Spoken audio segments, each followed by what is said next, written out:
Good evening, everyone. Welcome to the opening of the new 25-26 school year, and we'll have our board meeting here tonight at Colerain Elementary. And I ask everyone to stand and please recite the Pledge of Allegiance in honor of our flag and country. I pledge allegiance to the flag of the United States of America and to the republic for which it stands, one nation, under God, indivisible, with liberty and justice for all.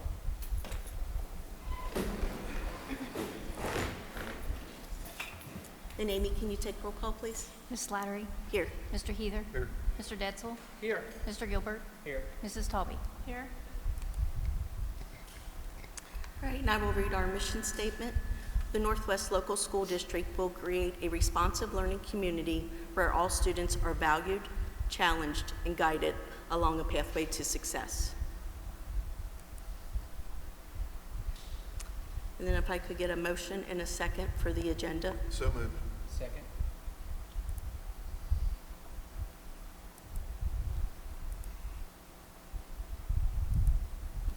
And any comment before we vote?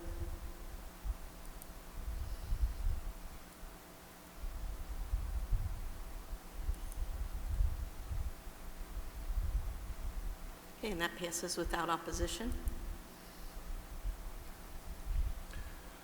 So tonight we start with a special presentation from Colerain Elementary. So I'd like to bring Colin Clymer up, principal of Colerain L, to introduce the DUG program, which I think will resonate nicely with the mission you just read. All right, good evening, everyone. I'd like to welcome you all to Colerain Elementary. For those of you that went here, welcome home. For those of you that have not, welcome to Colerain Elementary. Again, I am the principal here, Colin Clymer, and wanted to introduce our Dean of Students, Mr. Jonathan Love. He's got a presentation for us in regards to our DUG program. He'll explain what all that is as we move into year 2 of our program. We're really happy with Mr. Love and the work that he's done here. This is his second year at Colerain Elementary, and we definitely wanted to give him an opportunity to present in front of you this evening. And so, without further ado, Mr. Love, thank you so much. All right. Thank you. Hey, folks. How are you guys doing tonight? I want to start with painting a picture. And initially, it really isn't the best picture. In October, I'm in charge of collecting our discipline data. Our referrals hit an exponential rise. We had seen a male disproportionality go from 72% of the referrals to 80%. We had seen the number of students of color jump to 65% of all referrals. And in a single month, we saw total referrals and referrals per day double. Under the leadership of Colin Clymer, our great BLT, our leadership team, we decided that, we had to do something that was proactive and not reactive. That's where we get DUG. All right, what's DUG? Stands for dads, others, uncles, and grandfathers, which we kind of grandfathered in the name from Beavis Elementary, where Colin served. And DUG for short, it was restarted because we needed this proactive response. We needed to work on the social emotional development of a key group of students. Now, when you see discipline numbers, typically you think, oh wow, that's all of Colerain Elementary.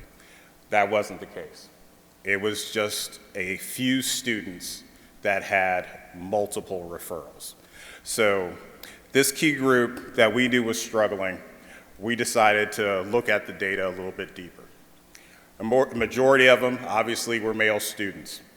All of the ones that joined the DUG Club that we solicited had at least 5 referrals for antisocial behavior. Those codes of conduct were disruption to class, disrespect to other students, disrespect to teachers. We even got to promoting conflict between others, bullying. I mean, you can name it, they were struggling at the beginning of the year, and October was rough. So we decided that since they were already progressing through the code of conduct and its consequences, we're going to go ahead and do a different approach. We needed to do more than a consequence. We took this list of top 15 students based on the behavior data, and Mr. Clymer and myself, we sat down and we came up with an extra social emotional learning period for them. Half hour each week. We would do a very targeted social emotional topic with these students. We would also add to their daily routine a check-in. And that check-in would be in with a building mentor. I served as one, Mr. Longmire, some other staff members, Ms. Brewer served as a check-in for some of our students, Mr. Clymer served as well. Because we found out that these skill development areas that you see in the presentation were tremendously lacking, and a half hour every week was not going to cut it. So interpersonal communications we went over. We went over conflict resolution. We hit peer-to-peer communications. We even worked on trauma response for some of these kids, because a lot of the children that we saw in this data, they were going through some tough stuff that most adults would fold if they had to bring in on a daily basis, you know, as a part of their box. So this emotional self-awareness and recognition was a huge part, and then this intensive whole student approach to social emotional learning was kind of like the umbrella. Okay, all right, there we go. All right, so the we that was a part of this was myself and our RBT at our building through the county, Brandon Hansen. I can't say enough about that young man. He was fantastic. We would lead our groups we started in January because we had to get parental approval, which took a while. We had some parents that didn't want their child to participate, which kind of hurt our hearts, because we knew that if we could get these students to take part in this learning, that we could see potential change. So we started with groups. We started with our 5th graders. We had a group of 9 kids. It started with 5. We grew more as we saw more issues for other students. We would meet during their lunch periods. We would break bread together. We would sit with a social emotional topic. It could be anything from how do you handle your stress to how do you respond when you hear no? When you're stressed, what does your stress response look like?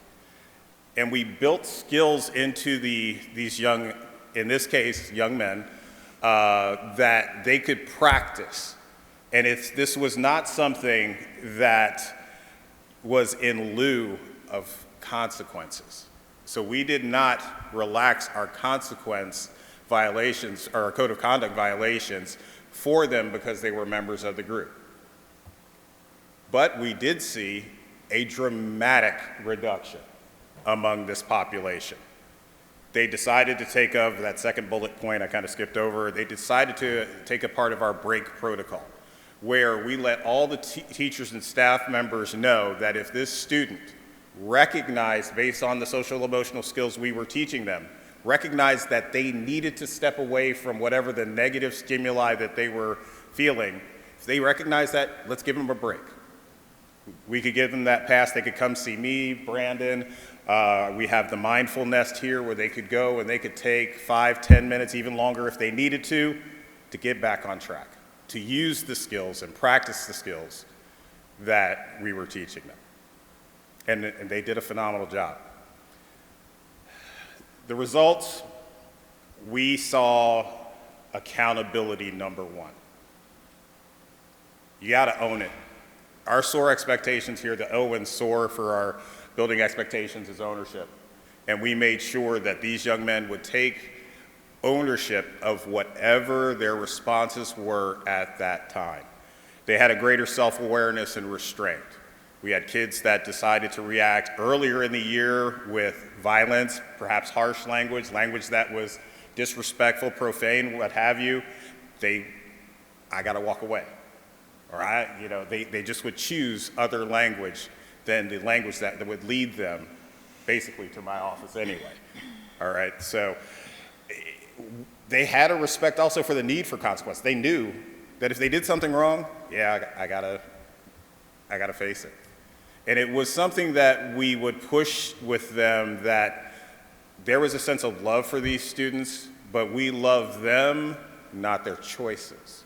So when they heard that, they knew that even if they made a negative choice, they were still gonna have our support. So that was a big part of the Doug group as well. The mentorship actually started trickling down to their peers. It was a beautiful thing to see when you have fifth graders that were looking in trying to lead our second graders into making better choices. A third grader, I wish he could have been here today. He was one of our students that didn't have any referrals in the second half of the year whatsoever. He would lead his group, his peer group, and actually, at times, he would be the arbitrator between other people. These skills started to show up on a regular basis. They started using the language of kind of like self-awareness. I need to take time away. I'm not prepared to learn right now because I feel this. So by doing this training over and over again over the course of the last 5 months of the year, we saw some serious change. Of course, the decline in the referral pattern, the proactive approach. I mean, we reached 17 men at the end of this because we had other parents that saw what we were doing with some of these higher risk, I hate that word, but higher risk kids, and they wanted to have this for their children. And did we have stumbles? Yes, we had some children, some of the kids made bad choices and they had to own it, but they did. And that apology when they make that bad choice and know that they have, and they've kind of let you down, it kind of shows you that you're making a dent in the armor that a lot of our children bring into the building. So there's a couple of pictures. The picture on the top is a student he's now at Colerain Middle. Fred he was one of ours that he was in my office, good Lord, probably almost every day at the beginning of the year for something. And post Doug, we only saw him just to help lead groups. I mean, he made a great transition. We had donations from someone who gave us a couple of NBA jerseys for our guys that did the best, and Sebastian Powell, who's a fourth grader here now, he won the other jersey. That's Brandon Hansen in the bottom right that's holding that jersey up for him. So there was some reward to it, but we didn't really have to do that. They wanted to be a part of the group every week. They were like, Mr. Love, are we meeting today? Holidays, they were like, okay, we gotta be out there. We gotta start talking. I gotta tell you what happened on my weekend. I gotta get this off my chest.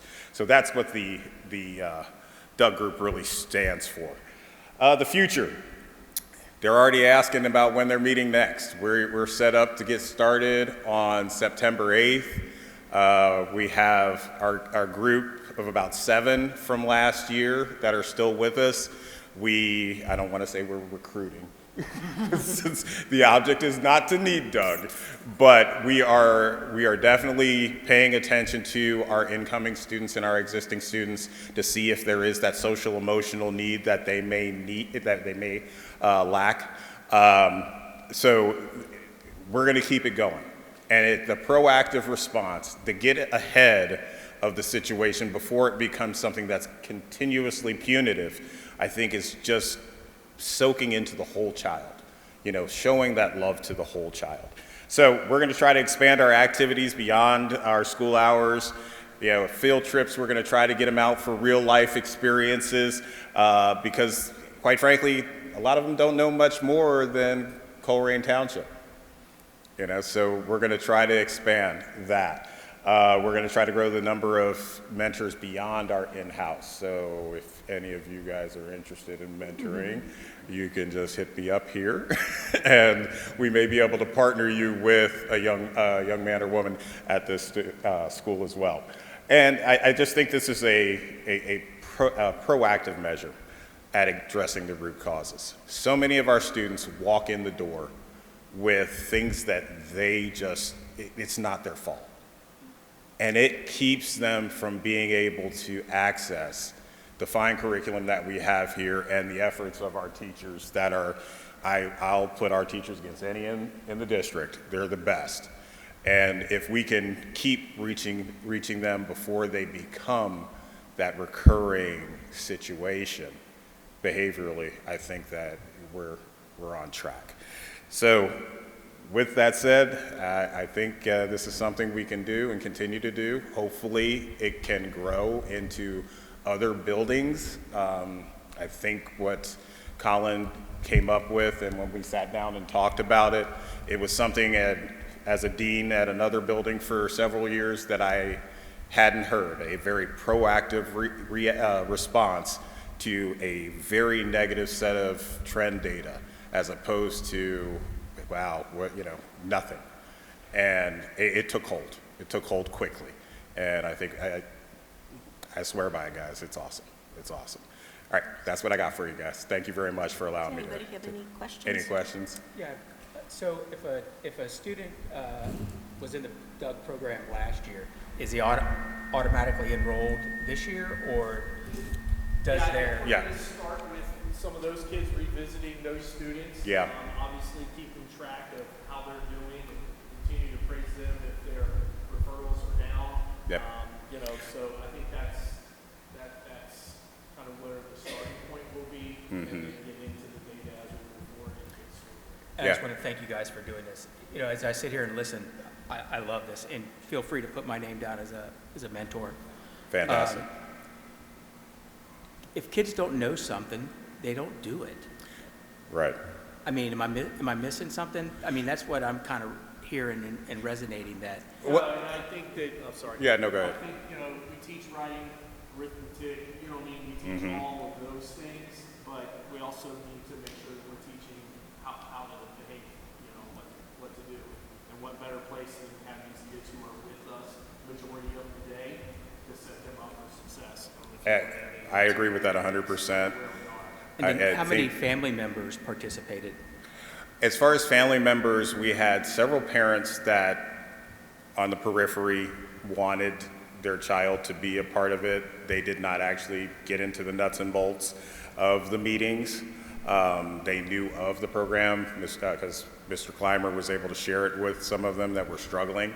And their children did participate in that regard, and we had frequent communication with those parents to let them know how they were doing. So that was where we were, but we would definitely love to have greater involvement. Sure. And I think what we're doing, what we approached the PTA, Mr. Love presented kind of what our thought process was, and I think as we move into this school year, we're going to be doing some after-school activities where we'll be reaching out to the parents, the grandparents. We just kind of wanted to see how this would work, make whatever adjustments. As we move into year 2, we're actually going to have some events in the evenings. I know at Beavis we had a chili cook-off where it was different men in their lives would come in, and we had different folks that wanted to try some different chili recipes. And for those of you that know Mr. Richmond, the principal at Wofford Heights, he was one of the judges. He doesn't eat anything like that is not like, he doesn't eat any green. He doesn't eat any swims. Like his diet is very limited. He would agree. He knows this. We tease each other all the time. I think the first time he ever ate any green was a pickle, and that was a Beavis. And I'm like, yeah, these are called pickles. On a dare? He did it on a dare? But anyway, so he was one of the judges. He was my assistant, and he's like, I can't believe you're having me do this. Oh, you'll be fine. I said, but remember, you cannot take off tomorrow. You have to be at work, so don't tell me that you're not feeling well. But it was a good time. So that's kind of what we're looking for as we move into our second year doing this. Was your experience at Beavis similar to this experience? What's that? what your experience? Yes, similar experience, yes. Yep. And one of the things that Mr. Clymer has already mentioned to me about potentially growth of the program is we're also looking for tie-ins to the discipline data, the attendance data, and then also the academic data.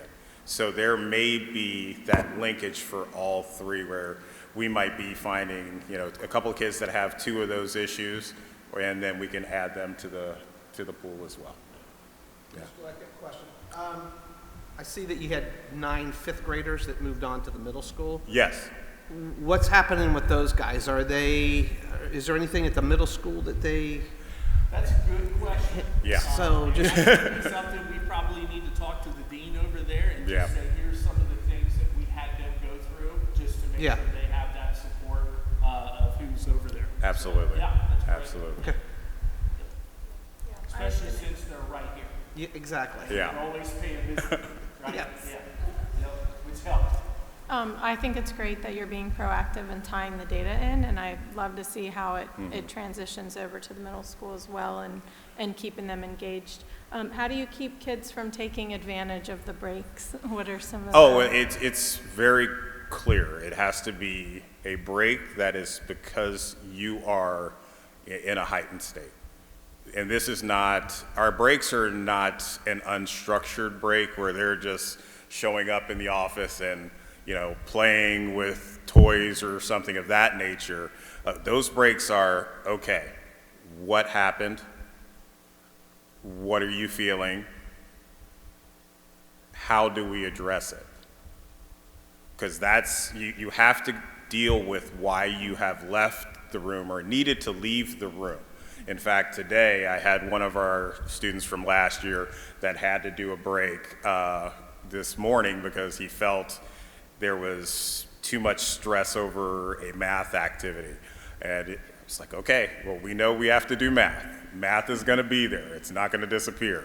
What about the math activity was the problem? How do we approach getting back into it? How much time do you need to think before you know you're ready? Set a timer, about 5 to 7, I think it's 5 minutes. And after 5 minutes, he was like, Mr. Love, I'm ready to roll. All right, go back up there and get after it.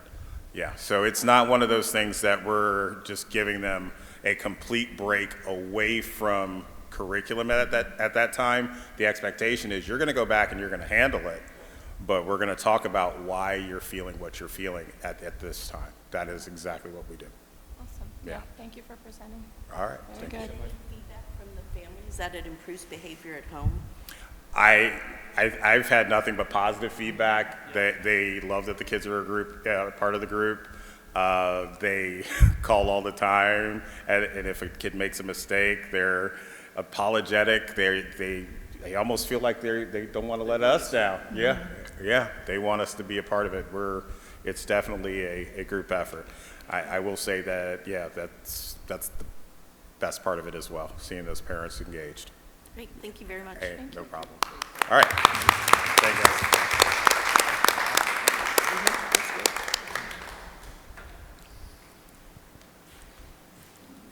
All right, next we'll move into our second presentation.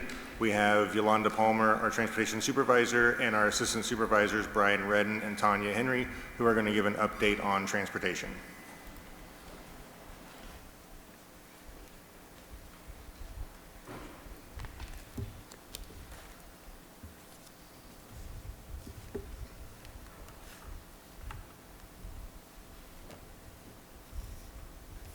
Good evening to the board and everyone in their respective places. We're going to give a transportation update for the start of the school year. I'm Yolanda Palmer, the transportation supervisor, Brian Redden and Tanya Henry, the assistants. Sorry. Good evening, everybody. Stop Finder. It's an application for families to see the bus and stops. It also allows the family to watch the bus in real time as it travels along its path. We currently monitor this system in the morning at 5:15 a.m.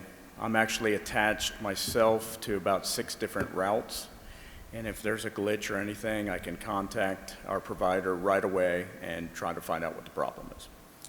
The app does not replace the 5-minute before stops. They still have to follow that as state law. So I wanted to tell you a quick story about this morning. This morning was pretty rough. I myself got in a bus this morning at 5:42. Had to hop along the bus route. It was about 13 minutes starting out late. By the time I got to the end, I was almost 20 minutes late.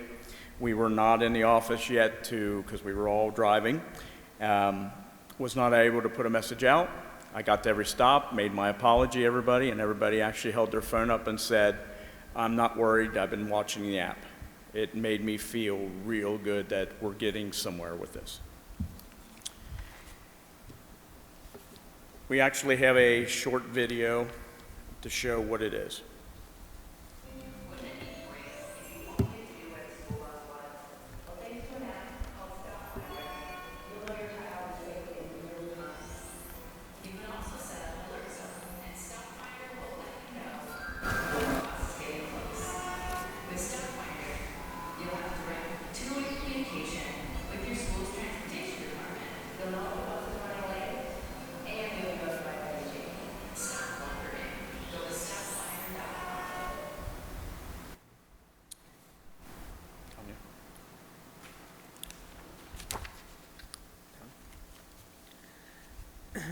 Okay, why did we remove the paper bus passes?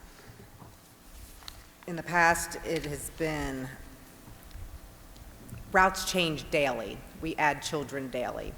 That changes their times if we add a new bus stop on. Almost as soon as we print them out, they're no good.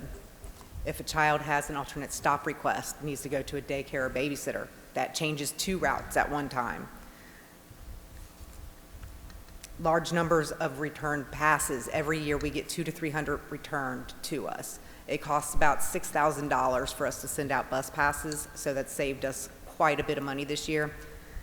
Funny thing, the last day of school last year, we actually received a bus pass back that we mailed out the beginning of August last year. Constantly getting the bus passes back. Between August 1st and August 4th, Stop Finder invitations were sent out to all transportation eligible families. Initially, about 40% of families set it up. As of today, at 1:30, 51% have set it up.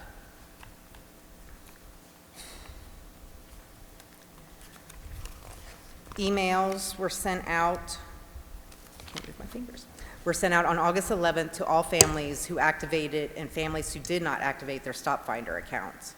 On the 12th, families who did not set up Stop Finder accounts were sent an email with bus stop information to know what they had. To ensure communication received, families also received a text letting them know which email address was the correspondence was sent to.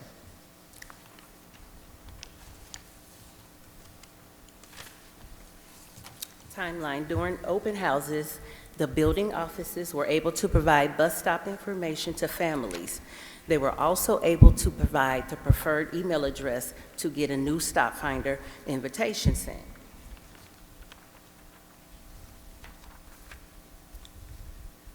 Issues and resolutions. Some families who set up the application still couldn't see their information due to an enabling issue with some accounts that has been resolved. Families who have not completed their Infinite Campus update may also have the wrong information in the system that was pulling into our transportation system and creating big errors.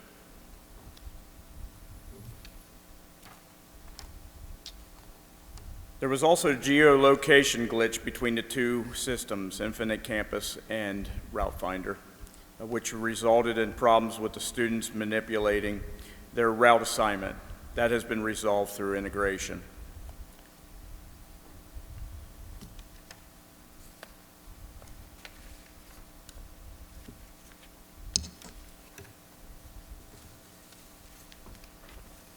Issues and resolutions. Due to the large volume of calls and emails, all voicemails were routed to a shared transportation email account where all the supervisors had access to facilitate the emails and the calls at a faster response rate.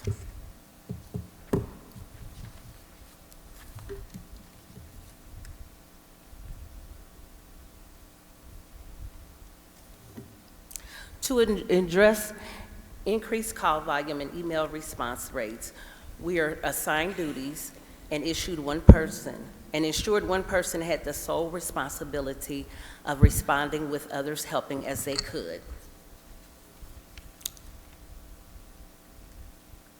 Issues and resolutions. Our families have been asked to complete an annual update in Infinite Campus, our new student system. The transportation module is now live, so families can see bus stop information in the Infinite Campus portal. And this is how the information looks in Infinite Campus. It gives them their bus time, bus number, bus location, as well as the drop-off time, bus number, and the location. Are there any questions? So if you don't set this up, your kid's not getting on a bus, correct? Say that again? I said, if you don't set this up, then your kid's not getting on a bus. Is that correct? No, that's not correct. Okay. This Stop Finder gives them the information, as Tanya mentioned, because routes can change, times could change rather for bus stops, because we add on kids, it can change the whole bus stop information. So Stop Finder will update as we're making changes. It's an instant update. So yes, they will still get a bus, but Stop Finder gives them the information they need. Their information's available in the Infinite If you don't Campus. set it up, then how would my family, if I didn't set it up, how would my kids know what bus to get on and what time? Emails were sent out to them Email, with all okay. the busing information that was sent Gotcha. directly to the parents. Okay. So first of all, thank you guys. I know that the kickoff of every year is always stressful. To me, and please don't take this personally, it seems like there's just not enough people to manage that. It seems like this is people's first impression of the school district or the school year. It would be great if we had somebody who does this program full-time. This is what they do. You guys don't have to field the calls. You get to do what you are paid to do. And somebody becomes like an absolute expert on this software, and they could be proactive with the manufacturer if there's an issue. And again, I'm not saying you guys are, you can only do so many things. I mean, I think this is a great application. It would be great to see it just fly and work 100%. I think that would be really, and I would not be opposed to approve a position that would do that to help out. You guys need help.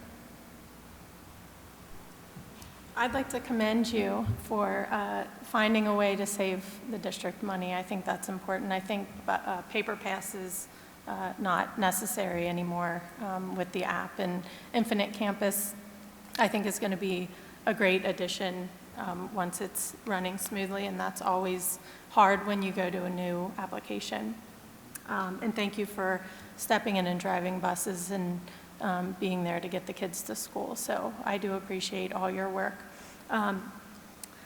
The presentation here, I actually asked Daryl on August 9th I emailed him all the concerns about these issues. My own son was not set up correctly. He was not showing up at all, even though he has ridden a bus, for 5 years. So I emailed Daryl, and you told me, Daryl, that students were not fully routed, parents had not activated, there was syncing issues, system issues, and then we had, this is our first year without paper passes.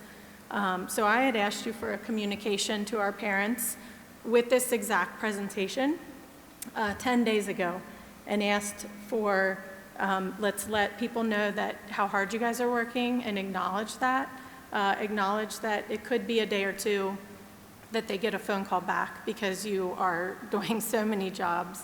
Remind them of the email that they could send an email to transportation. Remind them that they need to do, look through your spam. Could they reach out to school? And I think this communication would have helped parents and the transportation department. I'm not sure how it wouldn't have helped. It would have taken just minutes to put together. And I would like an answer on why you wouldn't do that. So we've been collaborating with transportation, and there were not one simple solution for why I it wasn't was asking happening. for a solution. So the work that was being done behind the scenes. So on August 11th, the email was sent to both parents who had activated the app to let them know that it could work, and to parents who hadn't. So they were continuing to work behind the scenes to address all the issues and then address the parents when it was ready so they knew it was able to go. So working behind the scenes is not being transparent to our community. This should have been out 10 days ago. I asked you for that. And again, I'm asking why it didn't. Why did we not send it out? What harm did it do to communicate to our parents, our parochial families that are struggling to figure out the app and figure out how their kids are going to get to school? What was your reason for not communicating that, not sending I that just shared out? that. We were continuing to work through all of the issues. Behind There the wasn't a scenes. single issue. And so until we had everything worked out, what we would have communicated would have probably been outdated after we communicated, because this continued to evolve. This is the exact communication I was looking for and that you responded to on the 9th, though. With this, you could have sent that out 10 days ago. Well, there's always, my mom would say, more than one way to skin a cat, or 6 of one, half dozen of another. Everybody can have their own plan as to how they operate something or how they wish to solve a problem, and it may not be in agreement with everybody else. Doesn't mean somebody else's way is wrong, as long as we get to the final outcome, which I believe we did. All students got their bus information. It worked. I saw the email too, and the way I looked at it, you were giving him a direct order, and as I see it, as individual board members, we can't give direct orders. As a That's not in parent, our authority. I was asking for a communication to be sent. I was getting 20, 30, 40 emails You have a to day. decide if you're a parent at that time, though, or a board member, because those are two Correct. separate hats. That's correct. And as a board member, I was suggesting that a communication would be an effective way to help our community. So it was a difference of opinion. And as I collaborated with the And your team, opinion, Nancy, was that this is a situation of parents wanting instant gratification, and that's absolutely not true. Parents want to know how to get their kids on the bus and how to get them to school. Well, I will tell you, I work a lot with the general public, and I have to rely on a lot of people in my office to make things run smoothly. I can't go up there and watch what the front desk person's doing, make sure they're getting phone numbers and getting insurance information, what the people on the phones are doing. And if they're not doing their job, then it's going to come back, and my office manager's going to find out about it. But she's in charge of the operation of the office, not me. So if I see a problem, I would tell her, and I would let her handle it in the way she sees appropriate. It's the same thing here. You saw a problem you didn't like. You told him what you would like him to do, but that's not the manner he chose to run the operation. He is in charge of daily operations, Correct. not you. Correct, and not you. I don't understand your Exactly. point, but my point was The point why is we you can't couldn't tell him what to send. do. I asked him to send it, and I'm curious why he didn't, because it and would I have will helped. say it But one more you said time, that were we working behind the collaborated scenes, and I behind the got my scenes to answer. continue to, and I appreciated the emails you had with the issues, because it helped us zone in on what the issues were so that we could correct them, so that we continue to dig through it. I worked with the team on what's the best way to respond with this. We decided that it was better to continue to work the system to make sure it was as functional as possible, so that when we redirected the families to it, it was fully functional. So we chose to wait to communicate once we had addressed as many issues as possible, and I appreciated you sending the issues because it helped us identify them and rectify them.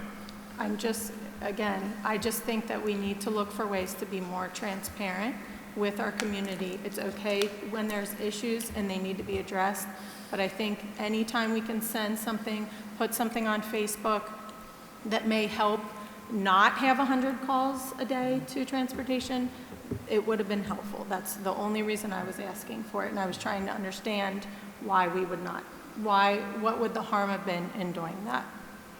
But thank you. I really appreciate you guys. Yeah, thank you. We appreciate all your hard work in getting the kids to school safely every day and back home again, too. You do a wonderful job. Thank you. Chris, when we purchase software like this, what kind of training comes with it? They had several days of online training. Just online? Nobody comes to the district to? Correct. as important as this is, I'll reiterate again, as important as this software is, I think we should have a subject matter expert on it. And again, please don't take that personally. It's not, you can't do, you can only wear so many hats. You can only do so much. And I could see like a position integrated with Matt's division in IT and find somebody retired who's just passionate, wants to do something and isn't a full-time employee or anything. I think the biggest thing that we can do right now is to urge our parents to get on the online portal and make sure that your information is correct. If you're used to dealing with data, bad data in is bad data out. And that's what we were seeing during this whole episode. We had some geocaching issues, which there again was due to our data that was in the system. So, and I think we're only up to maybe 50% of parents who have actually gone into the parent portal and checked the student information. So I would urge you first to get that done, and I think you'll see a totally different thing next year. And the schools can help now that we've started. Yeah, the schools actually, they can do it in two ways. They also have a program called Viewfinder, which is just like StopFinder, so they can get into the transportation system. But if there's anything wrong with that, they can also get into Infinite Campus and look up information that way, just like the parents can look up information for their students. Any other comments? Thank you, guys. Yeah, thank you.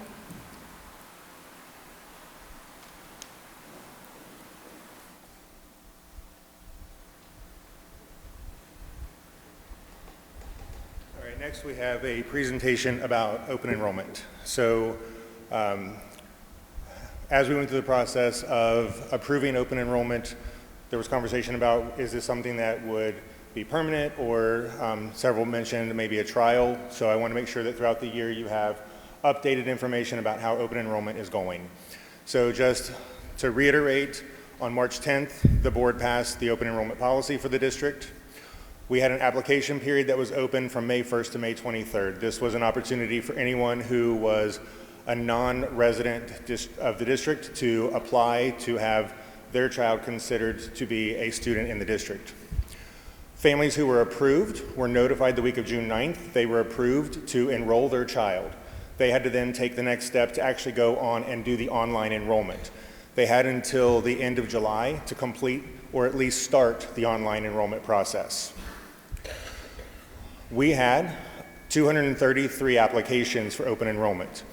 You can see from the chart where the open enrollment applications were coming from, the majority from Mount Healthy CPS, but we did have applications from Butler County, Lakota, Hamilton, Princeton City Schools, as well as Three Rivers, Goshen, and all the way into Kentucky. So I think the one thing that I take away from this is that people see what we're doing and they want to be a part of it. We're an amazing district doing amazing things, as evidenced by Colin and Jonathan, who are changing the lives of children, and so people want to be a part of that. So that's a very positive thing, I think, for us to take away from this. Next, we had guidelines. So once we got the applications, just to reiterate, there are only a few reasons that we can actually legally deny open enrollment requests. One is that a student has been suspended or expelled for 10 consecutive days in the prior year. They were convicted of certain crimes. We don't have the services they need. If the student has a disability, then we have to review that to see if we have the services. If we do not have the services or program they need, we do not have to legally start a program for a student to come to the district, or if space is not available. So one of the things when we look at space, we actually have an enrollment process that happens every year. It begins in January, where we look at projections for the next school year. A lot of times people are like, you're halfway through the current school year. Well, halfway through the current year means we're planning for the next year. So we have a very elaborate process we use for enrollment projections. We look at trend data, we look at census data, we look at live birth data, we look at the number of students who actually matriculate from one grade level to another per building. We have a staffing plan that has class size ratios that determine, based on a grade band, what is the appropriate class size that we would like to keep classes at. We actually have a special education review, so we have to look at what are our caseloads for special education? Special education is governed by a lot of laws. There are very specific caseload guidelines that we have to follow, and they cannot go over that. And then we had to determine if space was available based on our projections. One of the things that we looked at, because we heard the concern about overcrowding, was that we looked at our enrollment projections. We looked at a 3-year trend of, based on our enrollment projections, how accurate were we? Were we over or under during that 3-year period? We used that to determine if we were off by much, which we're pretty close at how we do this. We've created quite a system. We actually adjusted that with those ratios, and then we looked at the class size targets to see if there was room at the bottom of the class size ratio. When we went through that process, 53% of the applications were approved to be considered for open enrollment. So 124 people were given an email the week of June 9th that said, "You've been approved, please go ahead and fill out the online application." You can see that 124 applications, the school districts that they were coming from. So Cincinnati Public, Fairfield, Goshen, Hamilton, Mount Healthy, North College Hill, and Winton Woods. Those are the buildings that they had requested. So these were the buildings where those 124 were slated to go. The top of the graph is 40 students. So you can see that the largest number of students had requested Colerain High School with 40. After we went through the process, families had to take that next step and actually do the enrollment process. 72 followed through and actually enrolled in the district. So 31% of the total applications followed through and have actually been granted enrollment and will be attending Northwest Schools this fall. So again, you can see where they're coming from: Cincinnati Public, Fairfield, Goshen, Hamilton, Mount Healthy, North College Hill, and Winton Woods. And of those 72, these are the buildings where they will be attending.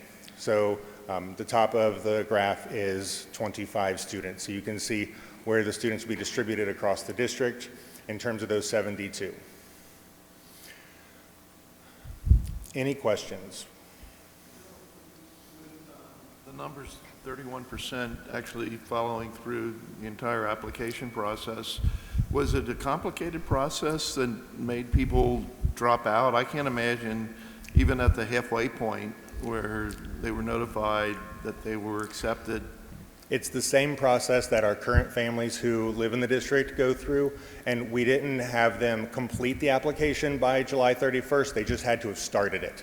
So they literally had to click the link and put in some identifying information to start the application, and then our team was following up with, "Hey, I saw you started it. What's your next? You're missing these documents." So we had some that just never started the application. We had some that actually started the application, but then let us know they were either going to stay at their current district or go to a different district that they had open enrolled to as well. So we had some who had started and then backed out. It seems like 31 just seems so low, you know, for out of 200 and some that started, but it was 31%. So 72 total kids that will be coming this fall. Okay. Well, thank you. Transportation could be a problem too, you know, having to come from what other school district you're at. And we will continue to monitor that subgroup of students throughout the year and then give periodic updates to the board about how the open enrolled students are doing, primarily related to our one plan goals of attendance, academics, and classroom environment. Thank you. Thanks. Thank you. Thank you.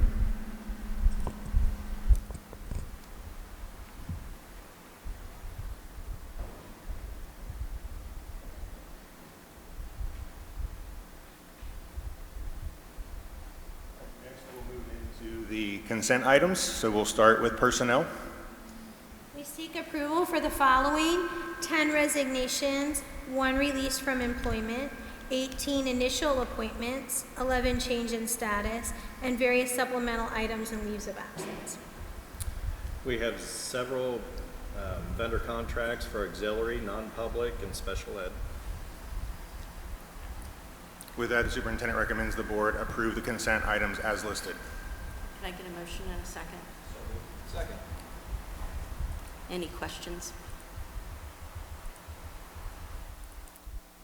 Susan, we're doing good? Keep up?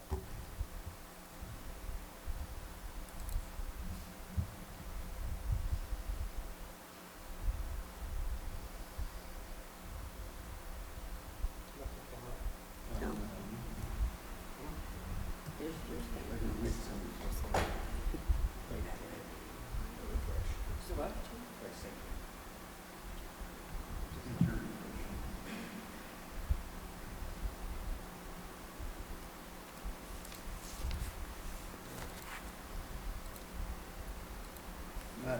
Joining the meeting again.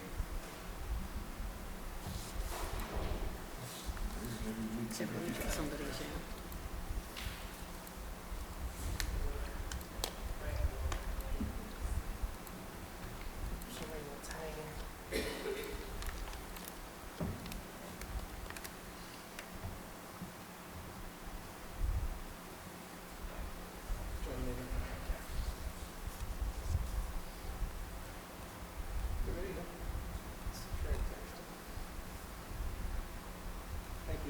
All right, and that passes without opposition. Why did we remove student achievement from the agenda for this evening? We had a presentation.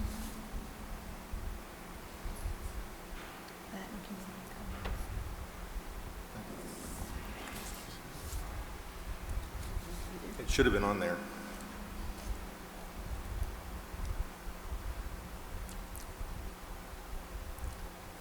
It looks like the Butler Tech Legislative and Student Liaison Report somehow got removed.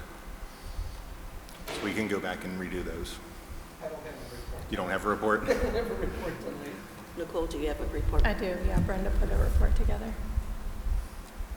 Do we need to make a motion for the agenda?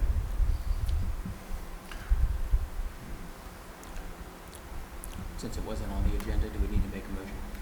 For presentation. We're not taking a vote, I think we're Okay. good. All right, so the district would like to recognize the 32 students who earned an Advanced Plus score on the Ohio State test and end-of-course exams in the spring. These students are either subject or grade accelerated and scored at the highest possible level on the rigorous tests of achievement. Together, these 32 students earned a 59 Advanced Plus assessment results that will appear on the district's local report card. And congratulations to those students who are listed here. And over at Corrine Elementary had a huge turnout for their annual PTA open house on Tuesday evening. Students were able to meet their teachers and drop off supplies. Several tables were set up in the cafeteria for families to sign up for PTA and Scouts. All participants were able to connect with new and returning families, and they even had Kona Ice on site as a nice treat to cool everyone down. Corrine Elementary is looking forward to having a great year of learning. And over at Montford Heights hosted their open house on Tuesday. For students and families, students had an opportunity to meet their teachers, see friends in their classrooms, and drop off supplies. There were several community organizations represented, which also allowed families to sign their students up for these activities. It was a great kickoff to begin the school year. And Corrine High School senior Kamora Tolbert started her summer at the University of Cincinnati, participating in the bioengineering program.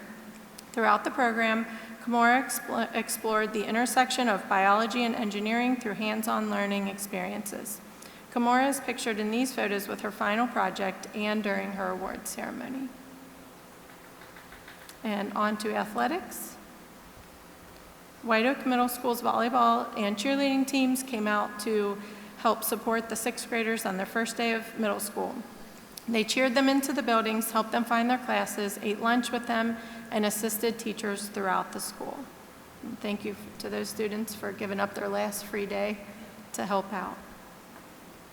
And over at Pleasant Run Middle School, eighth graders Maya Wallace and Bree Lang have been hard at work preparing for their volleyball season, and they're pictured here working hard over the summer. So congratulations to all these students, and I'm sure we'll have some really good ones coming up as we get started. Thank you, Brenda. All right, And next. Nancy, it looks like the legislative and community comments were also removed.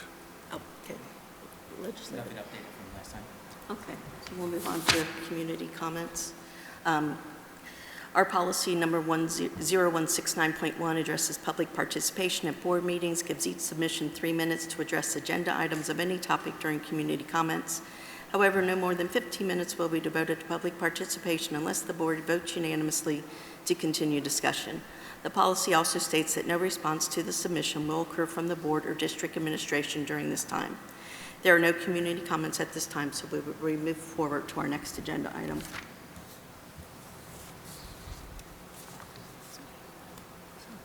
Good evening. First, I'd like to ask the board to dispense with reading of the minutes from August 4th, as well as we have our financial report for the month of July. Our all funds balance is $127.7 million. Our general fund unreserved balance was $46.8 million, because we're starting to get our second half of our taxes for the year. Our revenues were at $32 million, or at 29%. Again, that's because we're receiving our taxes. And our expenditures were $7.5 million, or at 7%, which is 7 to 8% is a normal month of expenditures. Our invested weighted average return was 3.91%. The anticipated reduction in the interest rates are starting to bring the market down. And our list of monthly bills, we had our routine monthly bills as well as the OFCC Segment 1 project for Corrigan Elementary. We have our annual software, some safety training, cyber insurance, and some auxiliary and grant fund payments.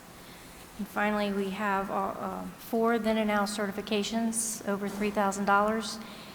These occurred during our transition when we had an employee leave, and by the time we were able to get another one hired. All 4 had the funds available when the purchase was incurred, and as well as when we need to pay it, which is now. So with that, I ask the board to approve the fiscal consent items as listed. Can I have a motion and a second? So moved. Any questions?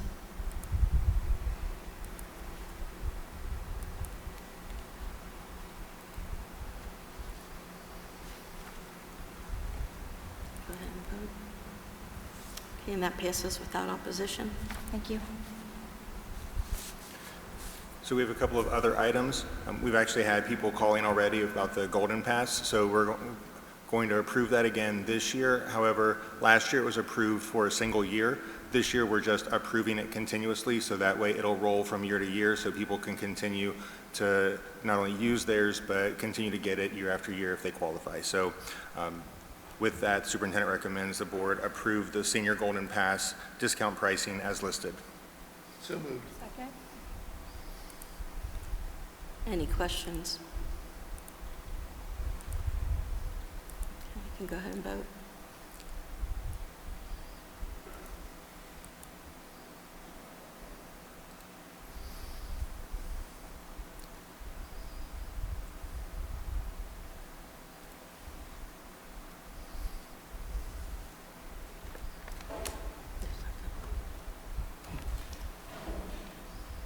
Indication it's not just me. Matt, I got an error that said cruise control was turned off due to Wi-Fi connection.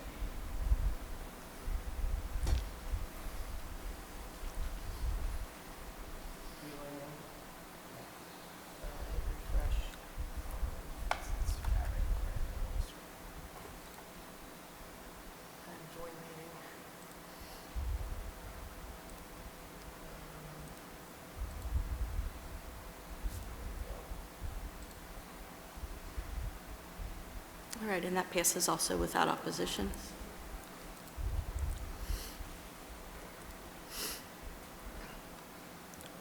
All right, for this personnel item, this is, I'm just, because the agenda got messed up, I'm going to make sure we're approving the right one. This is an approval of an event worker for Chris Heather. The superintendent recommends the board approve the item as listed. Can I have a motion and a second? So moved. Second? All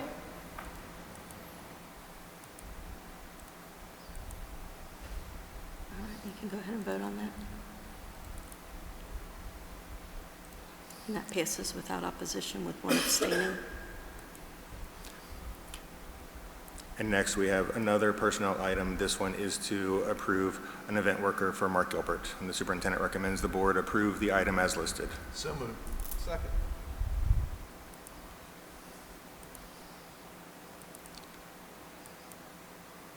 Okay, you can go ahead and vote.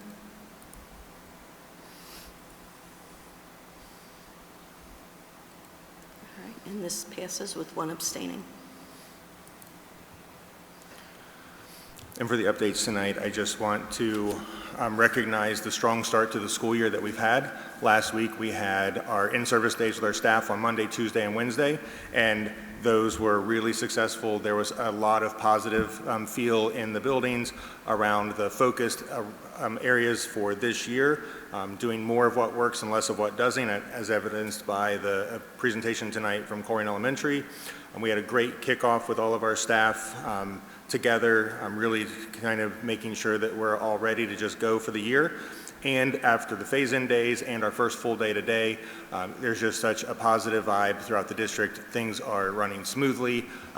Buses are rolling, kids are in buildings, they're getting lunches, everything's working, and it's been a really smooth and steady start to the school year, so really looking for a great year.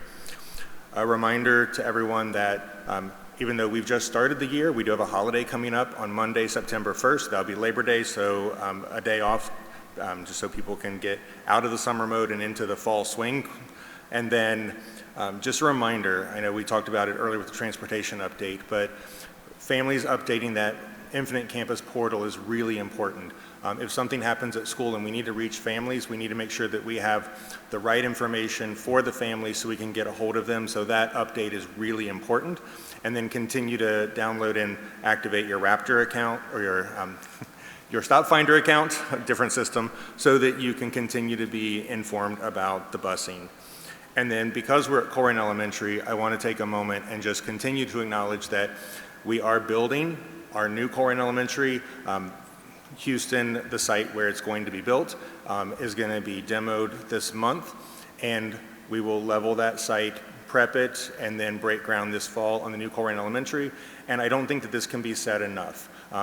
Based on the leadership of the district and the board, we're able to build Colerain Elementary with zero tax increase on the community. The fact that we're able to use our credits from our first construction project in 2015 with Taylor, PRE, and Struble, and our state funds through the state program, and the cash balance that we were able to accumulate through the pandemic with the different savings, not just spending money because we have it, but holding on to it so we can allocate it to the most pressing needs that we have. That ability to have the board support and be able to make sure that we could do that is a true testament to the fiscal responsibility of this district, and our community should be extremely proud that we can sit here in a building that will be closed in 2 years and walk into a brand new building with no tax increase. That is something that not many districts can say, and I don't think we can say it enough. So thank you.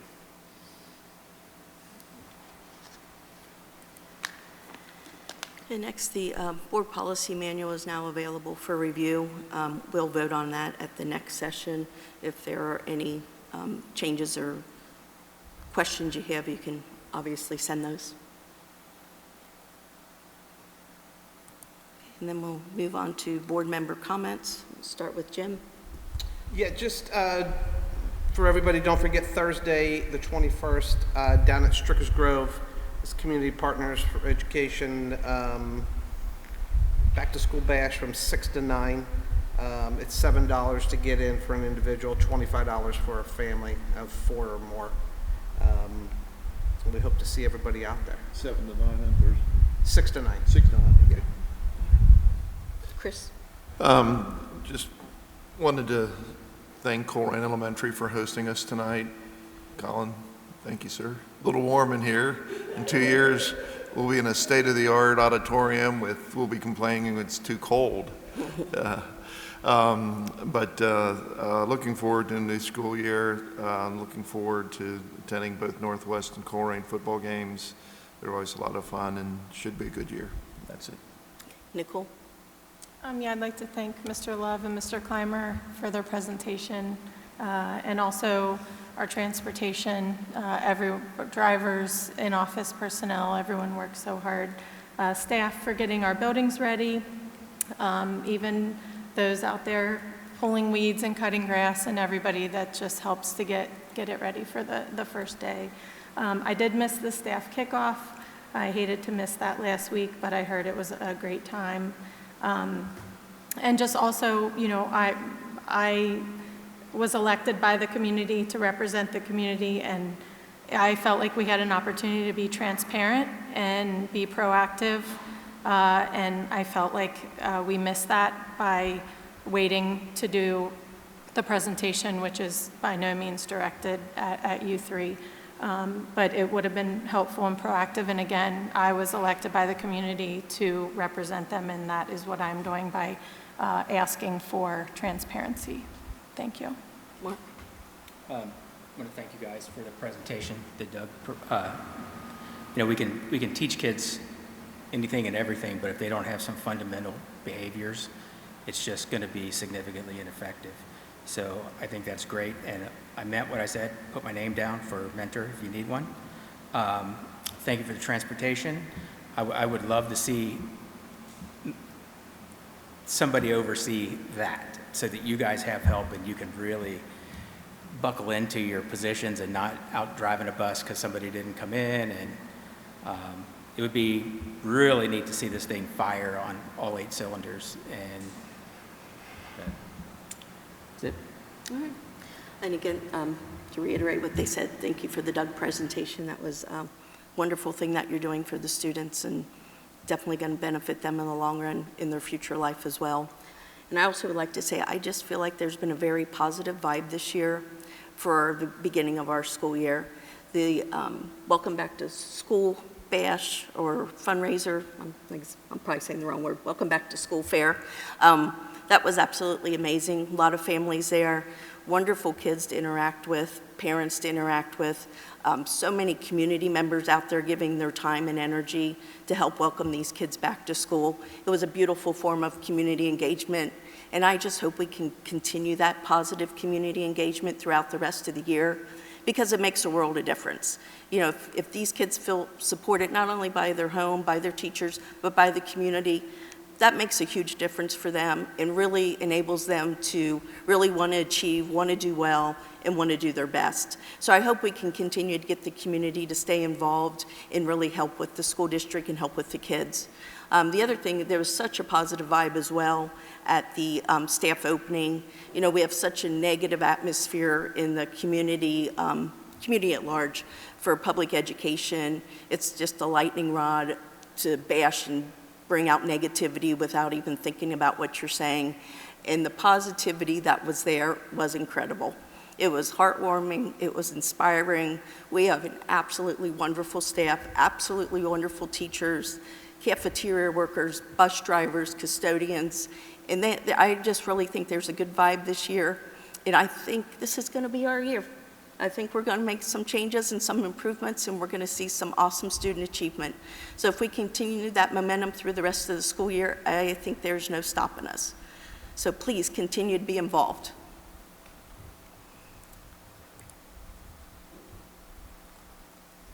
Next, we do have an executive session tonight to conference with an attorney concerning disputes that are the subject of pending or imminent court action. Superintendent recommends the board approve the motion to move into executive session as listed.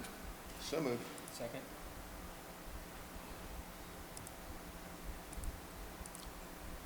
And we can vote on that.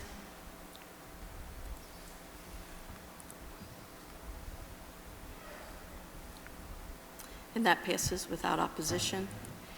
There will be no further business once we return from the executive session.